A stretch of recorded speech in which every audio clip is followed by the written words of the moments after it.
whole lot about, so we're just gonna go over it. There is a competition. No, you won't. There's a competition going on right now called the OC Trash Competition. So let's go to that page here, and so it's very complicated. This is not your typical competition, and don't pay attention to the scores in HWBot because these are only for posting your scores, and people that are posting scores aren't paying attention to the rules that are from the Discord. So there should be a link to the Discord where you can find the actual rules. And basically, you're limited to air cooling. You are limited to like 32 nanometer on... 22 nanometer. Is it 22? 20... simple way to put it is you're limited to 4 cores. You're limited to 4 threads in total on the CPU, 22 nanometer Ivy Bridge on Intel, or you can do 32 or 28 nanometer DDR3 on AMD. So that would be AM3, FM1. Those are the maximums you can run. You also have to have a graphics card that does not exceed like mid-tier Fermi or mid-tier Terascale cards. And you are also limited to there's also points that are gained for using older hardware and lower core counts. So there's a whole spreadsheet. Oh, and you get points for using like really old sketchy power supplies, and you're on a bit limited budget that has to be purchased after March 1st, if I recall correctly. It's very convoluted. But basically the point of it is, like, what would you have built as a cheap gaming rig in the early 2010s? Like, if you were... And that's why it's called Overclock Trash Cup. Just just to let you guys know that, Matt, since you're the host, you have to click on the shared chat button. I can't do it. No, I have all the power. All the power. Let's see here. Start sharing chat. There we go. All right. So chat should be shared. And sweet. Why is this not showing? So I just put a message in my chat, which should appear on your chat as well if you're monitoring that. Yep. That's right there. Okay. So, just so you guys know, that's what's going on. But now that we have Unity live, how you doing, Unity? Everything good? Yeah, I mean, the stress levels are now manageable again. Now that I don't have to frantically press random buttons on 3 different screens in front of me. I'm doing all right. What was I going to say? What news do I have to share? I still have LN2 in my house that I hope to actually start using in like 3 days time. It's kind of depressing because I have had it sitting around my house for so long now that essentially I've had like 25 liters just disappear as it does. But that's okay. Flanker says 1 gigabit ICs. I'm not going to pretend to understand that. That's outside of my comfort zone in terms of benching. Other than that, I'm trying to sort of recall what we talked about last time. We talked about G-Skill. All right, so that's still a thing. So if anyone has any specific questions about it, we may be able to answer them. Likely not. At least I can't. I don't know anything. Other thing is, what were the we had just finished talking about the live qualifier. Would it be worth our time just for 5 minutes to go over the moderation that has happened since then? Is that? Yeah, probably. I think that's a good call. So, let's see here. We'll go to competition, go to G-Skill, World Cup qualifiers. So, things got shaken up a little bit, if I recall. Was it Bullshooter that made it in? Nah. And then, or it's... No, yeah, Mika right? was in and now isn't, and Serge was in and now is. Yes. So there were some moderations that bumped some scores around. Senz's Super Pi score got pulled because he was using less than 6 cores.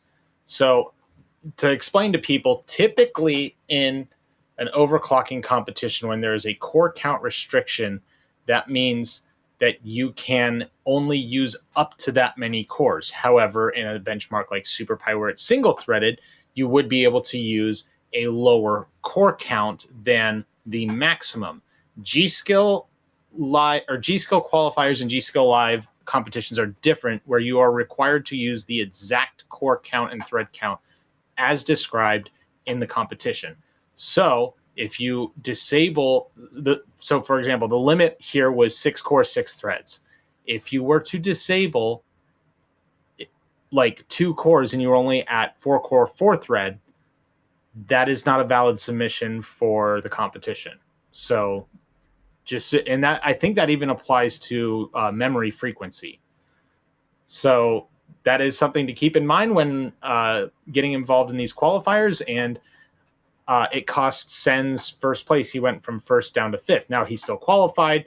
It that error didn't really change the competition, but I believe that Mika had his Super Pi score pulled as well, which knocked him out of contention for the qualifying. Yeah, that's what happened. I'm also sort of just pulling it up on my screen right now. So Mika dropped to 13th. He was, you know what? Like, quite a few people basically qualified with 4 out of 5 stages. Well, Sens literally did, and ZBV did. Mm-hmm. But the thing that hurt Mika is he wasn't really performing the other stages that much either. He's like in the mid 30s, and there's one stage, the memory valid, that is in the 40s. But like he was basically already middling in all 5 stages, and then he lost the stage, which was the killer there. Um, well Yeah. done for Serge. Extremely strong memory valid in the 6400s, in the high 6400s. Actually, the second place behind Sens. Um, I always like seeing different vendors. Previously, we were going to have 9 Azus. So now it's going to be 8 and 1, just like last year. So that's a positive thing, I feel like.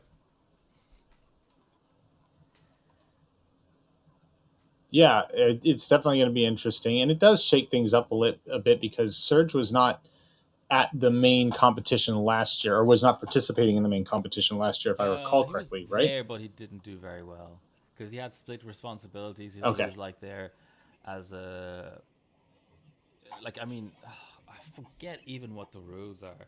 Like, if you're an actual paid in-house overclocker, I don't think you can compete.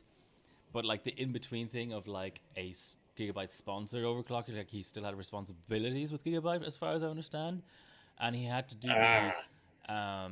world record stage. So they actually like actively had to schedule his live qualifier sessions because he didn't make it to the live final. Obviously, they had to schedule those on other days because the world records day is pretty Huh. much a full day of that. So Yeah. it was like a triple whammy, right? Split responsibilities, using the weaker motherboard, let's say, and also like beyond having to like prepare 2 different things, also having like a day in the middle cut out where the other competitors, um, when they do get a day off, which everyone does get because of how the live qualifier worked, they would probably just be testing, whereas he was doing other shit. So yeah, all things considered, he did okay last year. I hope that somehow this year it's gonna be different. I don't know how it would be different, but I just hope that it is. But yeah, good to see him there. Yeah, for sure. And it's also good to see Spokey, DDD, and ZBV in there. 3 new benchers that have not participated, and Demon and Black Dot in the top 3 for qualifying. Now, you can make the argument that they only made it there because Sens screwed up, but you know what?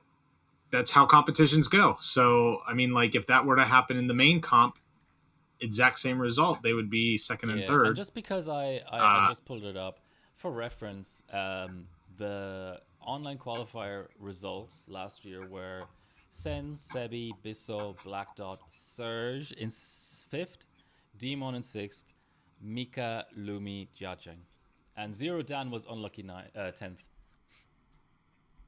ah, so Jai Chang, Lumi, and who else was bumped this time?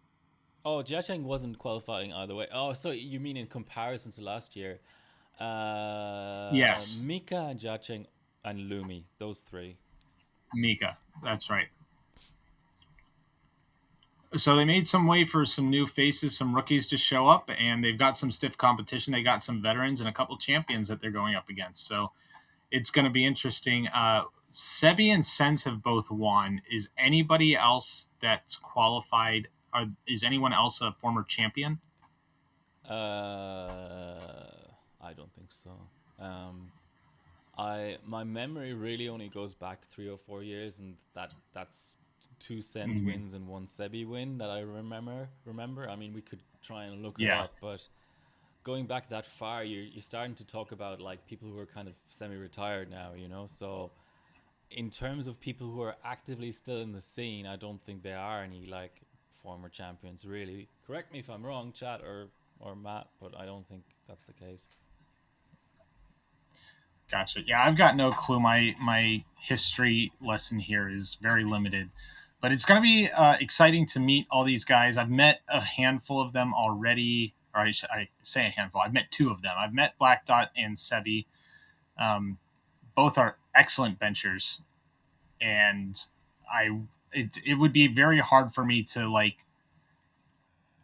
It's hard for me to even pick a favorite in my opinion. You've got Sens there. He won last year pretty handily, and it's going to be interesting to see if anyone can challenge him. Yeah. But like, I if you go by history, Sens is the favorite. But you've got some really good benchers in here. By the way, something else I noticed.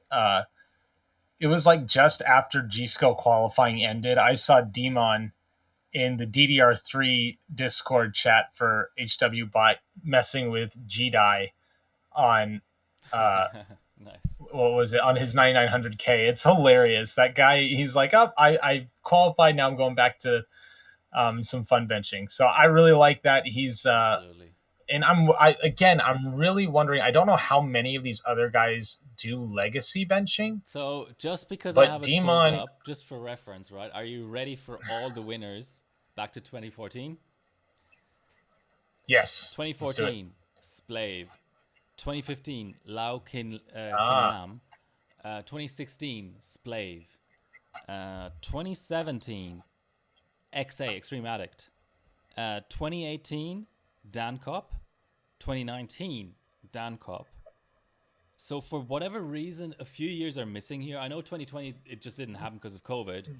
But now there's a jump to 2023. So for whatever reason on Harbobot as it currently stands, maybe someone could find it via archive.org or whatever. But I'm not seeing 21 and 22, I guess. I don't know if 21 even happened. Maybe 2 years were skipped. I don't know.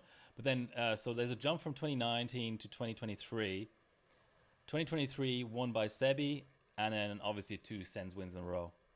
So we've got Sens gotcha. twice, Sebi once, Dan Cop twice in a row, Alex Rowe once, XA once. Then the wild card is Laukin Lam. I don't know what happened that year, and then 2 Splaves. Gotcha. I wonder why Splave isn't Ah, participating. Maybe just he's got too much going because he's a on. big sissy, that's why. But no, oh, called out, called out. All right, Splave, you got to strut your stuff now. You've been called and out. and just on just because I was trying to Google some stuff, like I was trying to sort of figure out how to find these results. I eventually found them like by going into competition and then filtering by the category, the G Skill World Cup category. But I think it's kind of cool that there's a Micro Center article on this comp. I just put the link in the chat. Is Yeah, there really? Yeah, let me check that out. Very cool. I've got a local micro center. I wonder if they could hook me up with anything. So I know that something that a lot of people are going to be thinking is very frustrating. Maybe not in the XOC community, but in the normie community, is like, why are you showing off benching something that is so unobtainium? Like, who's buying DDR5 now because it's like what, $500 for a 32 gigabyte kit, something like that, a bad one at that. So I get that sentiment, but the one thing I will say is G Skill has been and is still the only supplier that is supporting this community. So like, I'm not trying to be a G Skill shill or anything, because I think that I never get tied down to one manufacturer, but you gotta give them props. They're the only ones who are like, you know what?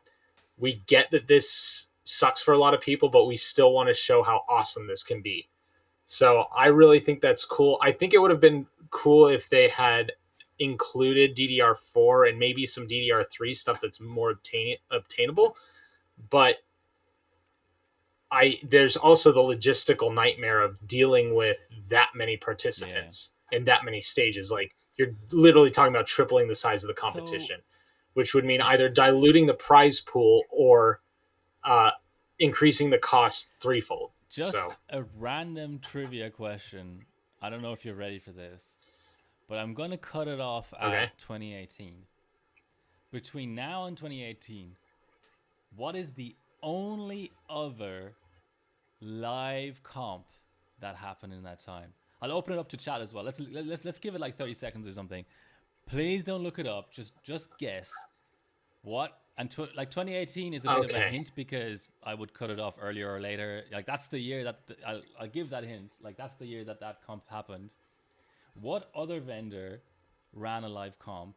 And like, stretch goal is in what country, because it wasn't Taiwan.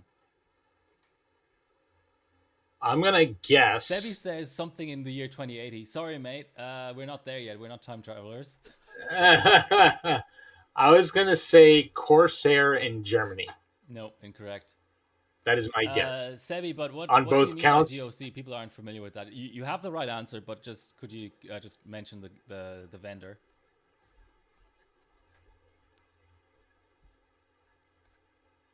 Galax. There we go. Oh, Galax GOC in 2018.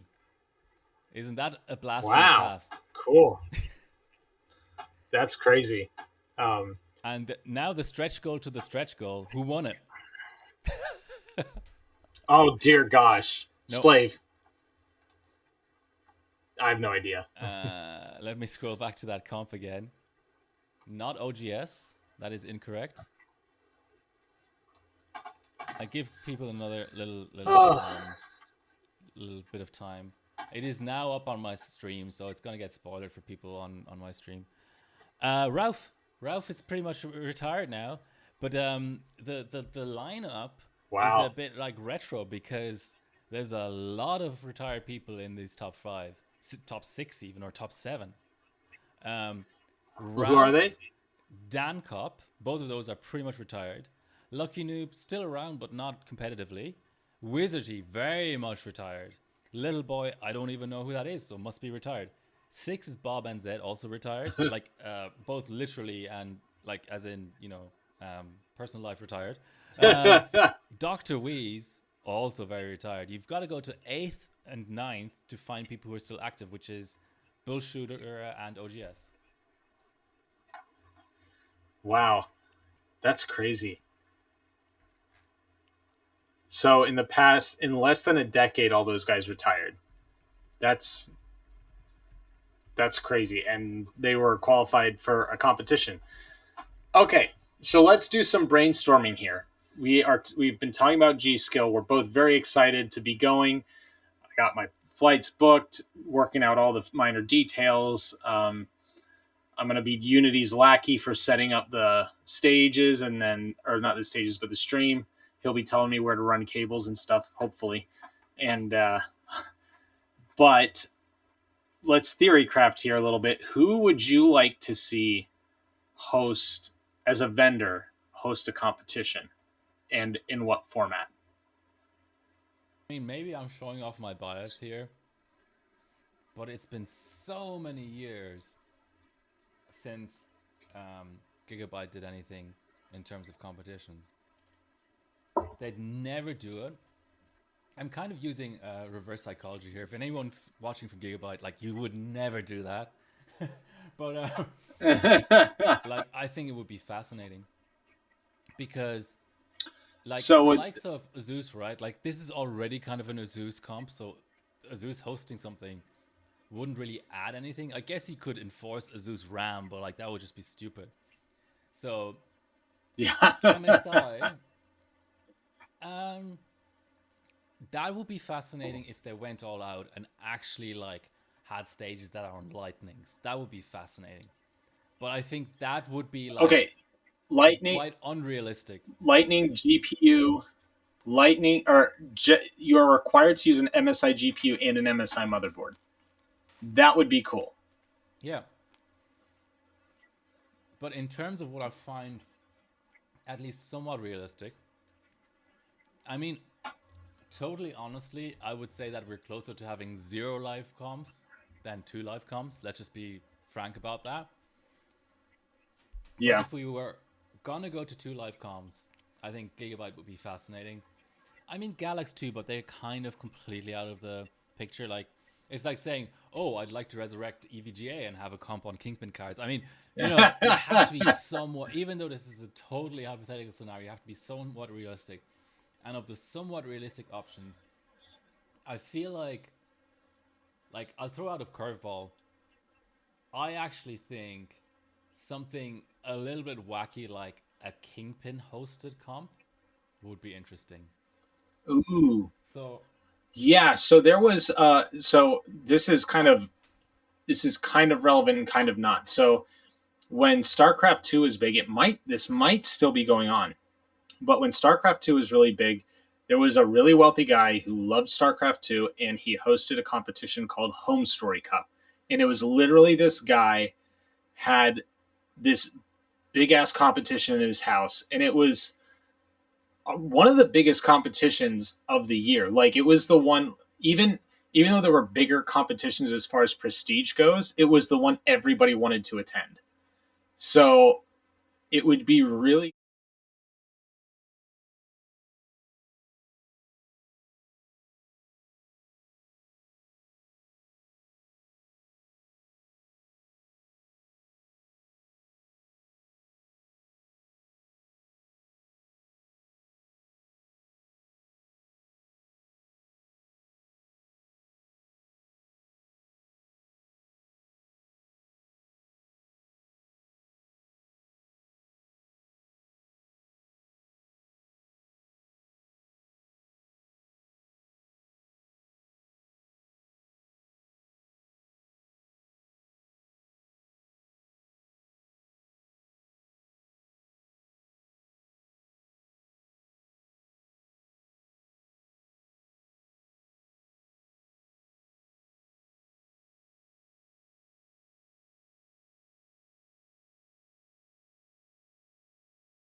jeez, this is reminding me of James Bond.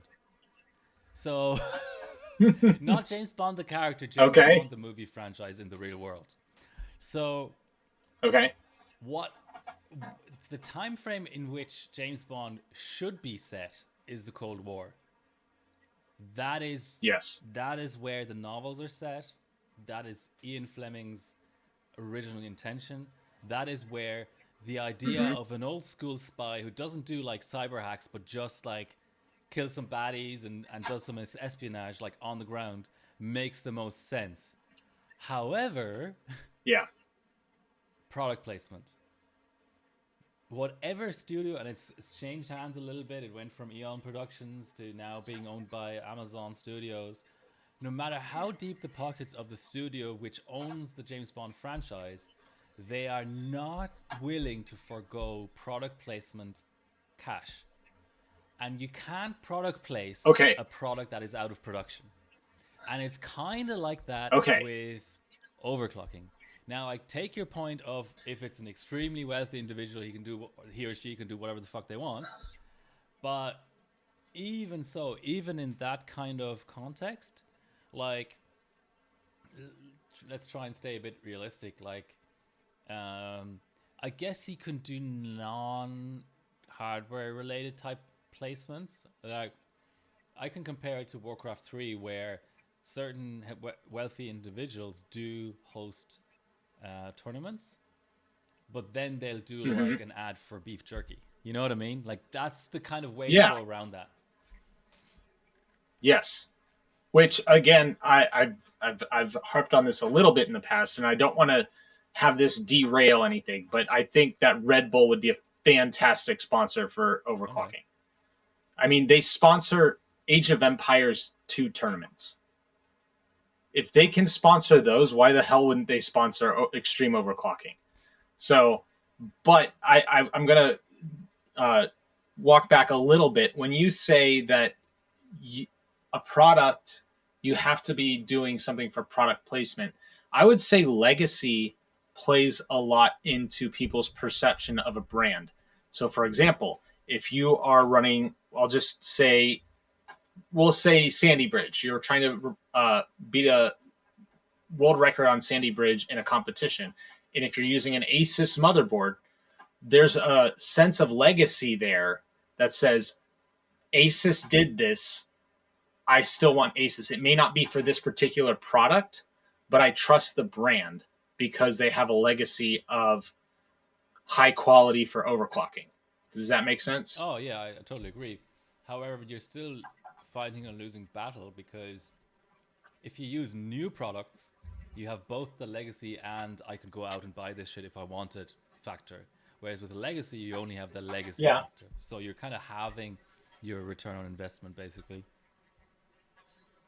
All right, and this is going to bring me to another point, which we're going down one hell of a rabbit hole here. Hey, that's what we do. But We should rename the podcast Rabbit Holes, Extreme or something. no, actually, I disagree. We very rarely go down rabbit holes because we usually have specific topics that we need to hit on. So I don't let us go down these rabbit Well, holes. But we let's really just just blame a don't have a whole certain ton to potential discuss. guest for flaking out on us. He didn't flake out. He just literally didn't respond. He did not right? Which is respond. probably worse. That's ghosting. But anyway, so I think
pretty good, and Uh-huh. and he's like, "Oh yeah, you have the third fastest run ever on FX," and I'm like, "Yeah, I guess I do."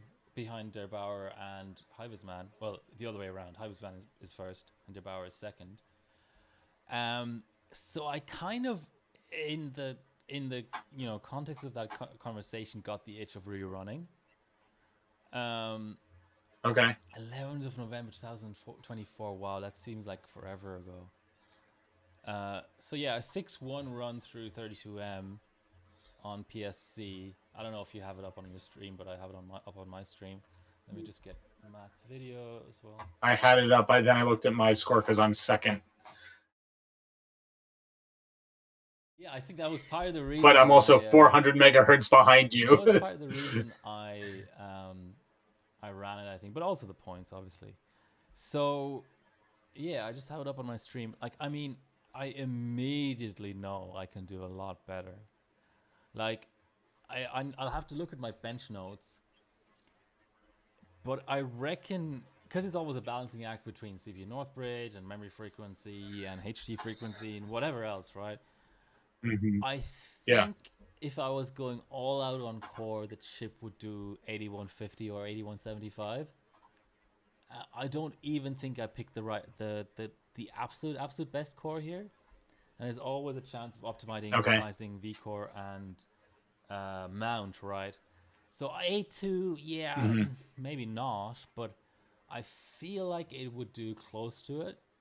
So that's immediately a few seconds knocked off, even at the same efficiency, right? There's always a possibility of cold RAM as well. I don't know how much scaling you get from that. It just totally depends on your IMC and your sticks to some degree. So yeah, I'm not like, I think what I put in my notes at the time is, yeah, I can definitely get the platform record. I like, with hindsight now, I'm like, not entirely sure, but it's close. So high vis is at 919, I'm at 928. 9, and it's actually 919.8 and 928.4. So that's actually 0.6 there. So it's an 8.6 difference. That over the course of an almost 10-minute run is not a lot of time. It really isn't. So what I would recommend looking at your score. Oh, there's a million different is things cold to improve. memory. Yeah, but go on. Sorry, I should stop interrupting you. Yeah, but even if you can't get a higher frequency, if you ran PSC cold, I bet you could do like 610.6 or maybe even 696 at those frequencies. Yeah, no, this was which is going to do a lot. This was purely like I don't take perfect notes, but on an important run like this, I would have notes on it.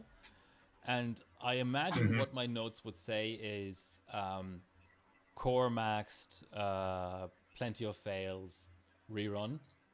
So I think that like the RAM is essentially just the PSC profile loaded. So there's that makes sense. Tons of room for improvement on the RAM side. But saying that, the RAM scaling isn't great. Like I was saying this to Bilko as well, like the sort of order of play for getting a good 32M on FX is, I mean, there's an element of the right board, but I wouldn't want to torture myself by running Gigabyte. Like Gigabyte clock for clock is best, but getting a Gigabyte board to finish a run without the VRM blowing up or whatever at 8.1 is no easy feat. So you almost have to LN2 the VRM. Bracket out like board selection and say we're all gonna be on the Z. But yeah, what I would say is core clock is probably the most important. Next is OS selection and WASA. Next, but with a big gap, is RAM. And at the very, very, very, very tail end, like with almost no impact on the score, is CPU Northbridge. So if I have to drop CPU Northbridge down to 3.8 or something to get a stable run, that will make almost no score difference. Yeah. I'll optimize the RAM just because it's like an easy win, but I would imagine that for a length of run like this, it might only make up 2 or 3 seconds maybe at most. I think you'd be surprised. Waza is bigger than I RAM think though, it might do more and than and that. uh, Yeah, and I Waza agree. on FX is tricky because essentially the way to do it when you're on the absolute edge is you have to have PS check or K10 stat or whatever open, and you have to Waza with the cores downclocked, and then find a safe way of What? upclocking them again and closing PS check and then starting the run in time for the Waza to still work. Oh my gosh. So Waza is a double-edged sword. It's like, yeah, if you had like an automation that perfectly does everything, clicks all the things and presses all the buttons and pours all at the same time, it's absolutely worthwhile optimizing your Waza. But as a human being running that, oftentimes it can make sense to just run without Waza for the first like 5 runs, and then if you have motivation and an LN2 left, try to get a Waza run out at the end. But core is so Yeah. important, and Waza. Again, you can. There's ways around it. You can do a manual Waza and stuff, but the Waza that I use, just for convenience sake, is the tool, right? That is heavier than Mhm. 32M itself by a big margin, actually. That's crazy. That's crazy. Yeah, so that you're saying that will be your that's what you're thinking might be your next is like the platform record for FX. That would be the target, or at least gathering more data, right? Like if I rerun this and I get 40 megahertz out of the chip, and I do a little bit more testing on the OS side, and I get a little bit out there, and I do, I do tighten up the RAM, and then I have a run which I feel like is more of a reference than this run. This run is like a pure like um, spray and pray or whatever. Like if I get a run and I'm still 5 seconds off, then maybe I'm like, okay, I have to put this on the back burner because I don't see like an obvious path of gaining those 5 seconds as well. But like if I get a Yeah. run out, or if let's say I get to loop 22 and I'm on platform record pace and it's just a random fail and I run out of LN2, I'll be like, okay, yeah, next delivery I'm rerunning that. So it's just like a Yeah. you know weighing off like effort versus payoff kind of thing. Gotcha. Well, that might motivate me to try for the platform record as well because I have an FX 8370 that in Windows 7 I did 8.35 gigahertz for valid. 8 point So what? I am at 8.35, That will only get you about 8 something like on that. 32M. I was actually benching at 8.1 on 32M. That was Windows 7 I validated that, not Windows XP. Yeah, I mean, I have an So 8.4 on this. Uh, let me put it this way. I think I was in the top 10 and I noticed that I was in single channel memory. nice. Yeah. So like Not that there's necessarily a um direct relationship between valids and 32M, but if there is, I have an 8.4 and I can do, let's say, 8.15, presumably. You have an 8.35, so you can mhm. do 8.1. I don't know if that chip is like that chip might be just a little bit too, you know, below what you need in terms of platform record. But I don't know. I haven't looked at the numbers recently in detail. I'm just spitballing. Well, actually, let me see. Uh, CPU frequency valid. Your FX 6300 did 8.36. Let me see if I can pull up my FX. Is it an 8370 or an 8370E? I can't remember. It is, let's see here. Yeah, I think it's an 8370E. Sorry. Um, so you're valid for that I have an 8.4. CPU I couldn't was, post it because it's there's something oh, no about wallpaper. nah. It's like the valid was valid the day it was produced, but then CPU-Z did something funky on their side where they invalidated that version of CPU-Z, so I can't actually validate the valid, but I know it's an actual valid, if you Oh, know what I mean. So that's why I'm saying 8.4. It's not gotcha. subbed, but I have an actual 8.4 on that chip. So in theory, if I can get 50 megahertz on my 8370E That would be enough. by going to XP, But like I say, there then is no direct relationship between validations and you're 32M. right. You're right. But I'm saying in theory, I can possibly get the platform record as well. So I'm not saying I'm benching that next, but if you get the platform record, it may motivate me to bench for the platform record, and then we're just both going for the Oh platform yeah, good record. luck with So that. yeah, all right. So I guess what you're saying is theoretically that is your next uh, bench session Yeah, is unless I 83 or discover that my chip 6300. is dead or both my boards are dead or something like that, then obviously I'll adjust. But I'm hoping to at least like set it up and have a play and see what happens. You know. Gotcha. Well, that's cool. I mean, FX AM3 and FX are both palette cleansers. Like if you're having a rough time with benching, you just go back to those and it's like, the world is right again. Or sometimes things can go pear shaped and you really lose all hope in everything. Yeah, that's when you consider retirement. Hey, I would consider retirement every Um, day.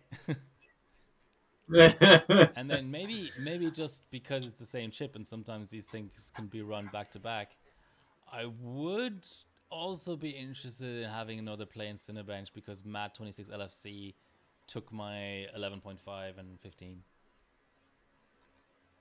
oh yeah, and yeah, and you are actually running at a higher But frequency, so it's an FE thing. it's desync clocks. It's not an FE thing. It's desync clocks. So I have a massive Oh, okay. imbalance where I believe I was even running three different clocks. Like I had like Yeah. one module that's amazing, another module that just needs like half a mult less, and a third module that's like 150 Yeah. or 200 megahertz less. So 7735 Isn't that is frustrating? I decided to just report the highest clocks, like the clocks that are only set on two of the six cores. Gotcha. Well, that definitely sounds like a challenge, but it sounds fun. And I loved the FX 6300 comp. I didn't do all that well, if I remember. Well, now I'm curious. I'm actually just going to go look at it. Hold on. Give me one moment. How far back was that? That was beginning or end of 2024. My sub is from November 24. So, yeah. FX 6300. How did I do in that one? I was all the way down in eighth. That's right about my sweet spot for push the hardware is eighth. I think that's what I got in the Pentium 4 comp too. I wouldn't call it sweet, but it's definitely So your spot. yeah, um, yeah. My CPU was valid part of that. No, Nah, people were subbing what? valids anyway though because it's a lot of points. But yeah, it wasn't a stage. Gotcha. Yeah, I kind of sucked at that. Now that I'm looking at it, dang. All right, we don't have to look at that anymore. So what are you gonna bench? I'm trying to decide what. Well, what I did today was not even overclocking related. I had the day off of work and I put the transmission back in my Mitsubishi Eclipse that's been sitting there for over a year.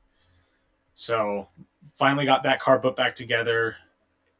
Um, so there might be some more tinkering I have to do with that. But as far as overclocking goes, um, I'm trying to avoid getting LN2 just because I've got a single stage and I want to run that. So I might do my i7 2700K because it's relatively strong. I think it can do it can do at least 5.5, or it can do 5.6 single core easy. 5.5, I don't know what it can do multi core, Nice. but because that chip can probably run fine on single stage, I'm likely going to do that. And then I'm I'm really wanting to get into some really silly stuff because I've noticed that I just got obsessed with my career ranking, and I'm running out of options as to how to push that without going hardcore on LN2 with some stuff. And even then, it's going to be really difficult. So I'm thinking I bought four HD 3650s to run in 4-way crossfire just for kicks and grins. Nice. That sounds like fun. Um, yeah, so it's gonna be silly. I might even stream that one, but I will probably run it on X99 because I've got a board that has equally spaced PCI Express slots, and I might run the CPU on single stage just to make it even more ridiculous. Uh, and then I was also thinking that while I'm at it, I might pull out my SR2 and run 2 CPUs and 4 GTX 470s if I can get the drivers to behave. So probably not. You're probably just gonna attempt that. Yeah. I have tried it before and couldn't get it to work. So that's kind of what I'm looking at doing next. I'm finishing up with this trash cup build. I've already got all the scores done, and I just have to sub it, and then it's going to go in my collection of retro PCs that I'm building right now. So that's kind of where I'm at. People in the chat, what are you guys going to be benching? What I can't help but point out that you're talking about two different quite involved 3D projects there. Aren't you just going to regret that because it's all going to go pear shaped? Yes, I am absolutely going to regret that. Very much so. I'm going to regret that, but at least with these, it's not like I'm not expecting to get anything out of it. My expectations are extremely low. Yeah. So I think that will help me. Even if I get last place with the 3650s, it's like, well, as long as I can get 4-way crossfire to run, it's going to be like, it was a fun, dumb experiment. So, and Terrascale's a lot less difficult to over a benchmark than some other architectures. You basically, with those, you might theoretically be better off hard modding them, but I'm not going to do that. You basically run ATI setlod and make a couple driver tweaks and just find your max core clock and memory clock. So it's not too involved. Yeah. I mean, we're still welcome to talk about whatever suggestions people have in the chat in terms of what they're going to be benching. But I reckon is it time to move on to subs of the month? Yeah, let's do it. Let's do it. What did you pick? Because I sent you what I picked. I have no idea what you picked. I just put it into the join chat. I don't. Okay, it's more of like a question. It's like I already have it pulled up on my stream, by the way. I'm pulling it up. How is an AIO first for a relatively popular card like GTX 960? So 1800 plus on AIO. Sadly, there's no rig pick, but obviously those can be like faked and stuff as well. Yeah. Like how? Like Kobe's is in second on 1950 on, I presume, LN2. But that's on an older driver. Yeah, LN2. Like how, is this just misreporting the cooling method? Like I don't understand what's going on here. No. So from what I understand, wasn't there a major tweak done to GPU Pi for NVIDIA GPUs in the last couple years? But even accounting for that, how is someone on an AIO getting 1800 plus? That's unheard of. You know, like you're talking more like 1600 for ambient cooling methods. I don't know. I mean, I would say it probably boils down to a golden card. I mean, but the 960 has been out. You have to be very golden. Years and years. Like we've never, as far as I'm aware, never seen an 1800 plus ambient card. That's why I'm like, is there something more to this? Like, do they live in Russia and it's like, oh, it's Canada, of course. Maybe they just threw their rig outside and it's like not even ambient. That makes a bit more sense. Because when I initially saw the score, I was like, that's surely just GPU Pi 3.3 being subbed as 3.2. But then I saw that it's checked by algorithm, and then I looked at the screenshot and I saw that it is 3.2, and then I was like, what is going on here? I don't understand. Yeah, I don't know. Yeah, there's not a whole lot of information to glean from this. I'm looking. Props to the What are user the as well three? for having a Sempron like CPU badge as their avatar, and also the username is great. Rice balls, I love it. I'm a big fan of rice. It's very cool. Yeah. I don't have. Yeah, even Paul put Yeah, 1824 on AIO water. Insane. I Uh, mean I'm not it that is familiar GPU with. Pi, which it always clocks higher than anything else, but still, like I wish there were a sensor tab in GPU Z, just so we can see the temps being reported and maybe even the vGPU being reported. But as is, it's a massive Mhm. mystery to me, like what's going on here. Yeah, I have no idea. I would argue that maybe it's a misrepresentation of the But here's cooling. a What we wrinkle, can do right? is check rice I don't balls. know how accurate Benchmate is for this kind of stuff, but Benchmate is claiming a min max of 12 and 31 degrees Celsius on the card. Ah, interesting. So it must just be an absolute platinum card then. Yeah. I mean, if you look at the CPU, is the CPU on exotic cooling? It's got to be run outdoors because the CPU is reporting 0 to 14 degrees Celsius, and even idle for 14900K, you'd think it'd be Yeah, more and than then the that. E cores are reporting 2 to 8. Yeah, Yeah, so I think it's kind of like mildly sub-ambient, but not that far up sub-ambient because the reported temps are still positive. yeah, that's crazy.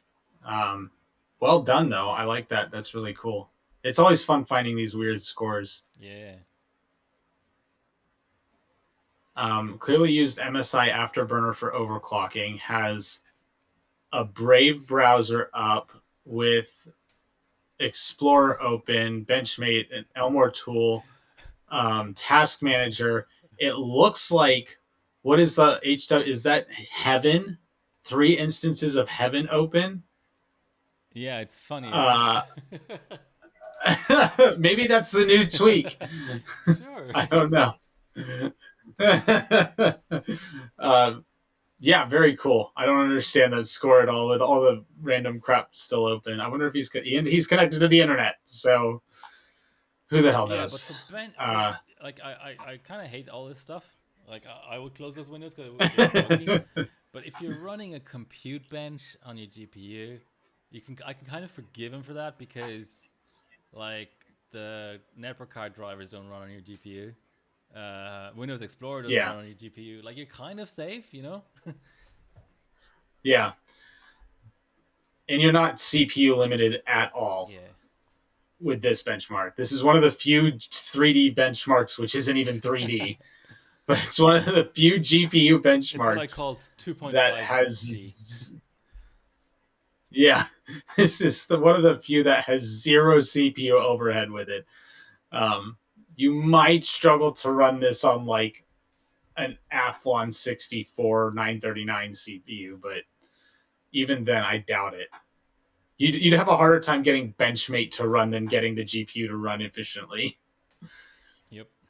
So, all right, that was fun. I guess we'll move on to mine, and I have Need More Beer 88s, Super Pi 1M on the Core i7 920. Now, again, we don't have a rig pick. Also, everyone needs to go comment nice. Don't break the streak. There are 5 people that have commented nice. So go ahead, hit the comments. But yeah, i7 920, it's second place, so 60 pointer, but it's out of 1100 subs or 1098 if you want to be more specific. So this is absolutely insane. And if I'm not, Need More Beer 88 is kind of It's like Tapaka's Alta almost Gas, like a pretty team. much. Oh, okay. What were you going to say? Wait, is that even?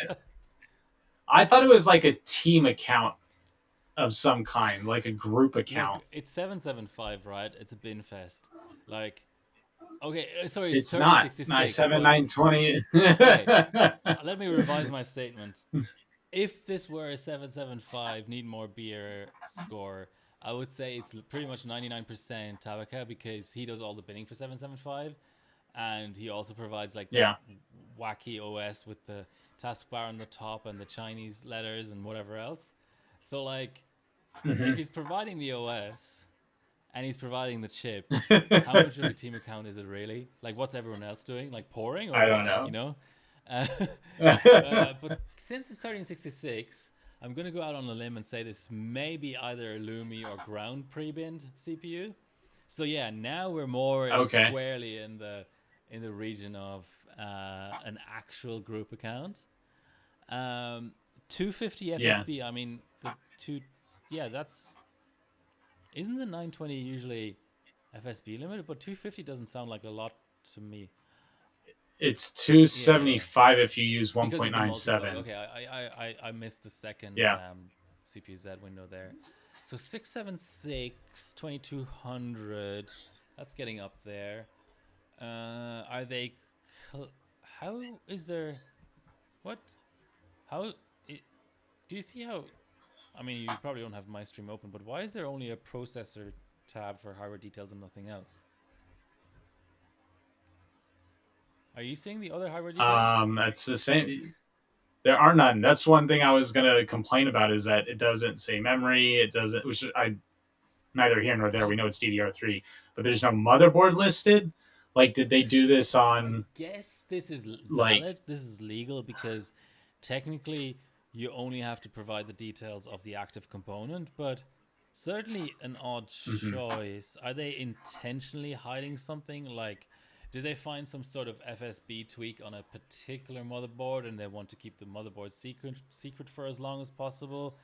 I don't know. My spidey senses are tingling right now. Well, another thing to note is the max mem is at 3 GB, and it's in dual channel, which is very strange. uh, The Encore is at the same frequency as the CPU as well. well, you know about the whole bug where um, sometimes Windows detects all 6 GB of triple channel RAM, or at least is under the impression that there is 6 GB of RAM there, even though a channel is dropped. So maybe it's that Yes. kind of thing where um, maximum is being applied against an amount of RAM that it actually isn't present. Uh, could be that, but But then why would I would think that so what I've experienced similar to this would be like on 2011 I had a situation where it was showing 6 GB, but I was in dual channel and I had 4 sticks of RAM in there, 4 sticks of BDBG. So one of the memory channels had completely dropped, and then the other one was like a pseudo drop where it still detected the memory, but it was running in dual channel. but hold on. So the only other thing I could think of in this situation was 3 1 GB sticks, and it dropped a channel. Is this a valid score? I'm just posing the question. I'm not saying it's invalid, but like, there's a few things going on, right? Okay, so taskbar is visible and the screenshot isn't cropped. Okay, that's good. You've got the two CPU Z windows for actual frequency and for bugged frequency. It's not strictly necessary, but like it's nice to have. You have the version string visible on those two windows. But here's where the trouble starts. The memory window, CPU Z window, is it falls off the side of the screen and the version string isn't visible. So I have dealt with this when moderating push the hardware comps before, and League basically said, so this is a little insight, and don't know if I'm supposed to be saying this, and don't exploit this. If you can fit the whole dang window in there, just hit. fit the whole dang window in the screenshot. Don't be lazy. But as long as one of the modern versions is showing the, like, as long as one of the CPU Z tabs indicates that a modern version was being used, even if the other ones aren't visibly showing the version, it is still a valid sub. No, I'm going a little bit deeper than that, right? I understand that aspect of it. I have dealt with it myself Okay. before, but I'm currently looking at the rules and it says CPU Z tab for CPU and memory. Windows taskbar must be visible and no screenshot clipping or cropping. I think they're skirting the rules, like they're going to the absolute edge. Like this is like a millimeter away from being invalid because I would argue that, okay, even though you can glean that it's dual channel because the D is visible, the fact that all the other letters of the channel amount are off the side of the screen is already dodgy as fuck. Um, because I understand the whole thing of version string, but the version string is kind of, in my mind, outside of the actual tab itself, if you get me. I would argue that the Okay. entire tab at least has to be visible, and it's not on the memory CPU-Z. Yeah, so the way I would have handled this is I would have I would have put the version 1.97 Yeah, in a much more less prominent yeah, position than it is. Why that one is at the very forefront is beyond me. Like, I get that you want to show accurate clocks, but it is technically the least important yeah, tab yeah, for a yeah. valid sub, because you could just put in the comments that what the actual clocks were and manually apply it to the submission. But it goes beyond even So I that think that's a because screw up. whether or not what is it? Help me here, right? So we've got two CPU Z tabs, and one of them is bugged, or are both of them bugged? Because the top tab appears to be showing the wrong FSB and the right multi.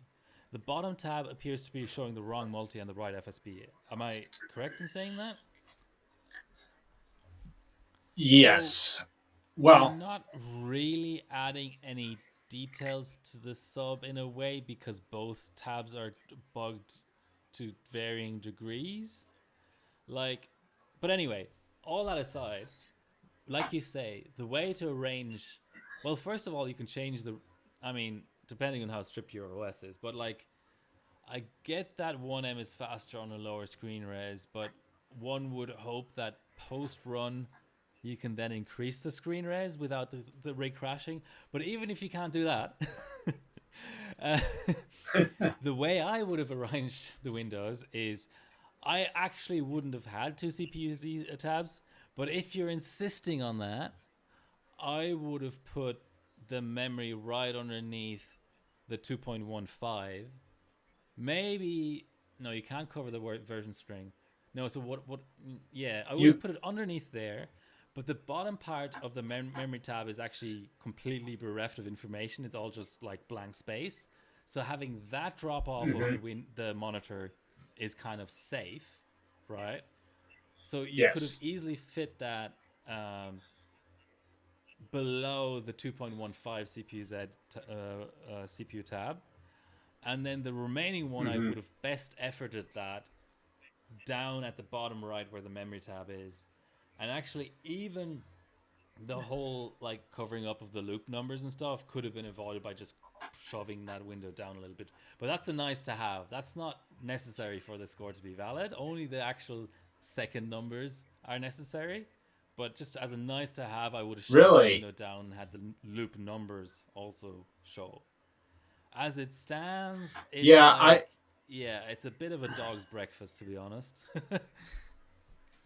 Yeah. This was definitely like the crazy thing is, it looks like they prioritized showing you the CPU tweaker, Pi, PiFast, ZFSB, and capture Yeah. icons. Like, they're like, it's really important that we show you this.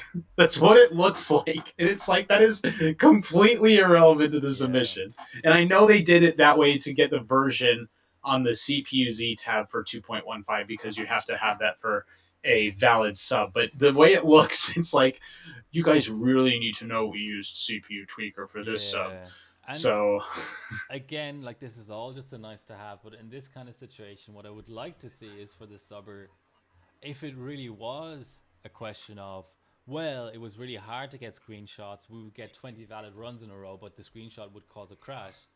I'd like for them to put that in the comments just to provide a bit of context because we're really speculating now. And if it's just a question of laziness, it's like, do better. If for some yeah. reason on this platform the screenshot is the hardest part of the run, then yeah, okay, of course, like just get whatever screenshot you can get, you know. Um, yeah. Mm-hmm. Anyway, still a solid run, but it's only silver behind Lumi, right? Yeah. But I mean, out of Yeah. 1,100 subs, it's very Fair. impressive. Like, let's be realistic. And he's not that far off of Lumi. If you look, he's less than a tenth of a second, and he's down by 75 megahertz. I don't know how 1M scales at Mm. these high of frequencies on this platform, but theoretically, if he could get that thing to clock a little bit higher, he might be able to take gold. So, Yeah, very but I cool. mean, I can only talk about AM3, which is obviously a slower platform, but there, sometimes even getting 30 milliseconds out of a chip for 1M is mission impossible. So you say, oh, it's less than zero point Yeah. 0.1 seconds, but like that's an eternity in 1M. No, I said, like I said, I don't know how scaling works with core on Yeah, these. neither do I. I'm just saying it's theoretically possible if he can get a little bit more core clock. Yeah.